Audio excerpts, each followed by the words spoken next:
தோழர்களுக்கு வணக்கம்.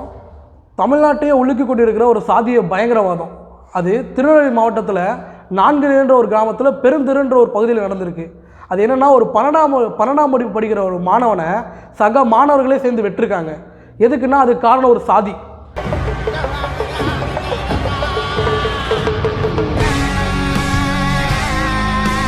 பட்டியலினத்தை சார்ந்த சின்னதுரைன்ற மாணவனோட குடும்ப சூழல் எப்படி இருக்குன்னா, அன்றாட அவங்க வேலைக்கு போனால் தான் அவனுக்கு உணவு அப்படின்ற சூழலை தாண்டி பள்ளியில் ஒழுக்கத்துலேயும் சரி, படிப்புலேயும் சரி, விளையாட்டுலேயும் சரி ஒரு சிறந்து விளங்கின மாணவனாக இருக்கான். அதை ஒரு ஆசிரியர் இவனை முன்னுதாரணமாக எடுத்துக்கிட்டு எல்லாம் படிங்க, ஒழுக்கமாக இருங்க அப்படின்னு சொல்லியிருக்காங்க.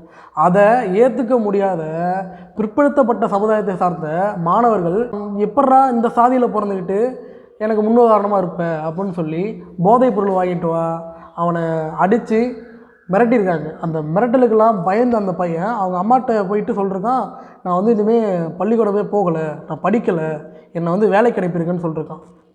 அந்த சொன்ன பிறகு ஒரு 10 நாள் இடைவெளி அந்த பையன் பள்ளிக்கூடம் போகலை. அந்த பள்ளிக்கூடம் போகாமல் இருக்கும்போது அந்த ஆசிரியர் கால் பண்ணி கேட்குறாரு அவங்க அம்மாக்கிட்ட.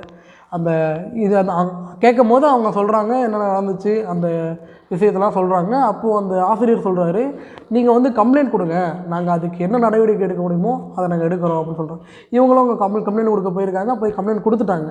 அந்த கம்ப்ளைண்ட் கொடுத்தது அது எப்படியோ பிற்படுத்தப்பட்ட சமுதாயத்தை சார்ந்த சுப்பையா, செல்வ ரமேஷ், சுரேஷ் வானு அப்படின்ற மாணவருக்கு தெரிய வருது. அந்த தெரிய வந்தோடனே அன்று இரவு 10 மணிக்கு மேலே சின்னதுரையின் வீட்டுக்குள் புகுந்து அவன் சாதி பெயரை உச்சரித்து, நீ எப்படிடா ஏன் மேலேயே கம்ப்ளைண்ட் கொடுப்பேன்னு சொல்லி தலை முதல் பாதம் வரை வெட்டப்படாத இடங்களே அல்ல. அப்பொழுது சின்னதுரையின் தங்கை, அண்ணா எங்களை விட்டுடுங்க, அண்ணா எங்களை விட்டுடுங்கன்னு கதறாங்க. அந்த கதறலையும் பொருட்படுத்தாமல் சாதி வெறி தலைக்கு ஏறிய சாதிய மாணவர்கள் என்ன பண்ணுறாங்க, வெட்டி கொண்டே இருக்கிறார்கள். அவன் வெட்டப்பட்டதற்கு காரணம் சாதி பெருமை.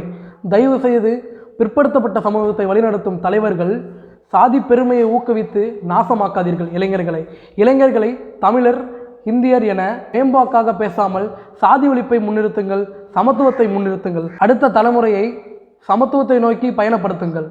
மேலும் பள்ளிகளில் சமூக நீதி பாடங்களை கட்டாயப்படுத்த வேண்டும். தமிழக அரசு பள்ளிகளிடையே நடக்கும் தீண்டாமை கொடுமைகளை அகற்ற விரைந்து நடவடிக்கை எடுக்க வேண்டும்.